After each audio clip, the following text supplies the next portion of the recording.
үндэсний сэхэтнүүд ямагт эрхчлөөнд тэмүүлсээр ирсэн.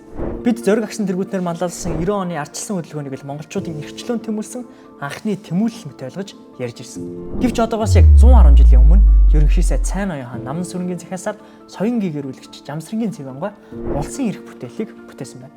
Энэ нь Монгол улс хүний эрхийг дэдэлсэн үндсэн хуультай болохын суурь хөрс болов.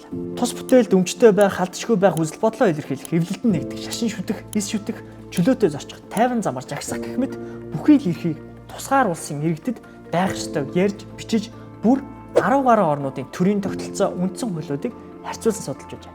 Тиймээс энэхүү бүтээлийн 110 жилийн өг тохиолдуулан тухайн үеийн сэхэтнүүдийн эрхчлөөний замаар алхах чинхүү хүсэл эрмэлзлийг нь үргэлжлүүлэх зорилгоор нийтийн эрх ашигын сан, Монголын Amnesty International байгууллага, цогцөглөлийн үндэсний төв, Монгол Улсын их сургууль, Шихийн утаг, Хотхон ангир их сургуулиуд хамтран улсын эрх 110 эрдэм шинжилгээний урдлыг 10 дугаар сарын 3-ны өдөр зохион байгуулж байна.